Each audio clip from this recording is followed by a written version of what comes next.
that was for the last by the brilliant Andy Halliday. Andy, we've just had an absolute feast. Are you ready for seconds?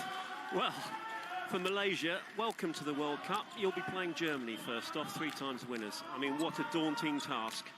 And straight away, the opportunity there in the Malaysian circle. But yeah, a daunting task for this team, but they will learn. They will learn. Be interesting to see tactically how this plays out. Will Malaysia sit deep and give Germany the ball, but compress the space? But they'll be dangerous on the counter-attack, I'm sure. Yeah, and of course we talk about the pedigree of German indoor hockey. Not just of German hockey, of German Bundesliga, as you see very quickly Germany are trying to dictate the pace. We know the pedigree, but for many of these players, this is their first venture into the world of international indoor hockey. Malaysia must feel that there will be a couple of gaps where they can take opportunities today. Well, you would hope so. I mean, this German team on the back of a Bundesliga season, 3.5 months of Bundesliga, you have to tip them to be, clear favourites in this game as they force their first penalty corner.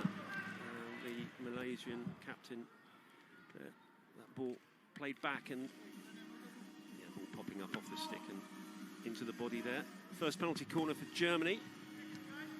Anton Poling on the injection.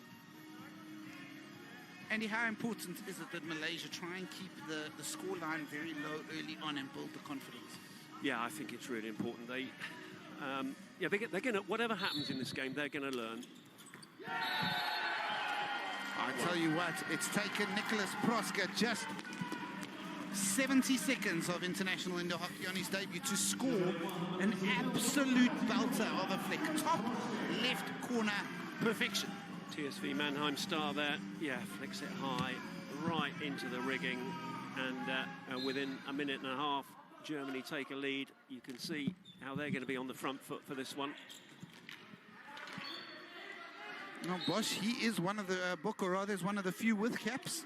17 to his name, was part of the Euro Hockey Indoor Championship where they qualified by winning the tournament. And you know that the Germans are coming here with one goal only, and that is to take the trophy home with them. Yeah, I spoke to both their coaches yesterday about this, and we spoke a little bit about the current situation with German hockey.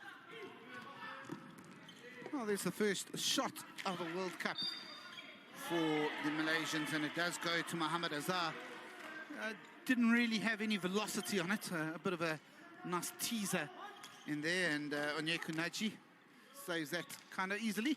Yeah, so this German team is very much selected from the Bundesliga. So their Pro League team are going to Oman ahead of the next set of Pro League games. So this is a mix of sort of developmental players, some very promising young sort of outdoor players. And another penalty corner. Yeah, and you know, we talk about the fact that a lot of these players don't have experience on the indoor hockey international phase. Many of them were part of a Junior World Cup title in Malaysia. They know what it takes to win on the bigger stage. Yes, indeed. And I think when you look at both teams, yeah, okay, Germany have got, they might not have experience at international level, but they're just, if you like, their swagger around the court and their confidence is a second penalty corner. Well, if it's not broke, don't change it. It is identical. And I tell you what, there are many teams watching this already that are wondering, how am I going to stop Proska's penalty corners? Well, Nicholas Proska there, an absolute carbon copy of the first. In the rigging, absolutely no chance for the Malaysian skipper on the line there. And just over 3 minutes gone, 2-0, and it's looking ominous at the moment for Malaysia. Now, I mean, Malaysia, maybe not a chance here for them. Was that inside? It's been given. It's a great goal. Malaysia get there first. And it is Kalika Marin who runs in by himself into the circle. Here he goes, untackled, and well, he starts outside, but he releases inside. Goal for Malaysia. Oh, didn't see that coming after the first few minutes. No, classic commentator's curse there, and that was a great finish in the circle. But it was I think it's the German defence just tended to stop there and allowed him to run into the circle. He shot early. I think it sort of goes hand in hand with what we said earlier about, you know, this Malaysian team. You look at their individual technical elimination skills. They're going to be great counter-attack one-on-one. But it's the set plays. It's the 5v5 out on the court, the zonal defending, where I think they're going to find it difficult with the Germans moving the ball so quickly. Well, Andy, when they won the Asian Cup in 2022, caused a massive shock in beating Iran. It was built on great counter-attacking play, really fast counter-attacking, good defensive work, but really based on that. And of course, they managed to defeat Kazakhstan in the important qualifying game in 2024 that saw them leap ahead of them. They in fact drew with Iran in that tournament as well, so they know what it takes against some big teams. I mean, you don't really get bigger than Germany when it comes to indoor hockey, but they do have something about them. They're not just coming here to be cannon fodder. No, and good defensive setup. Brilliant defensive work to get the feet out of the way there.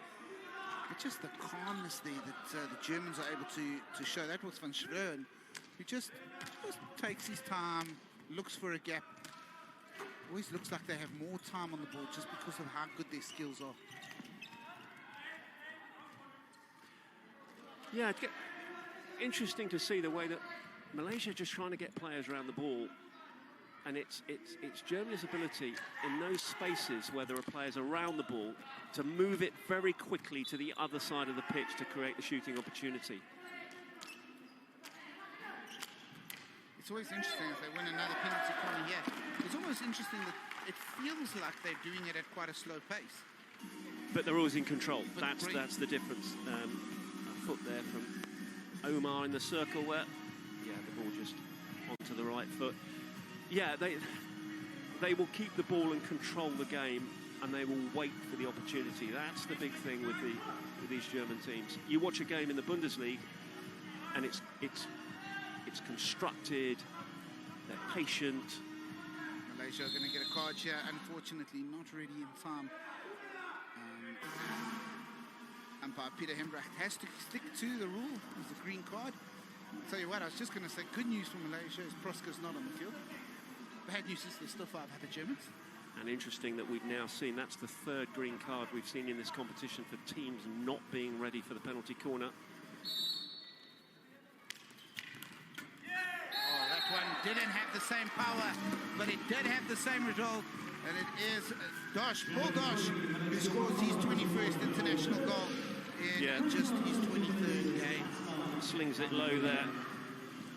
He really doesn't get hold of that, but valiant attempt on the line there from Omar, but he couldn't stop the ball going in the goal. But you know, for those that are watching, it's this new regulation that's come in around everybody has to have penalty corner, everybody has to have a mask on, and as we've seen already, both Argentina and Malaysia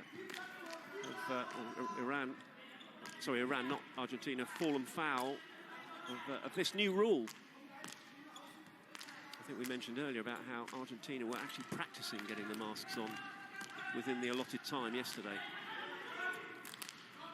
Good defensive work on that occasion, but even better offensive defensive work there. And here go Malaysia. Lovely ball up. Here's a chance. Oh, he's turned. You almost feel like he had to take that on the reverse stick. He had the chance as Nyekunaji came forward, but decided to cut back inside. Yeah, two forehand German sticks there, and you're not going to go through those two. You probably needed to turn out the other way. But again, second foray for Malaysia into the German circle. And Germany patient with the build-up.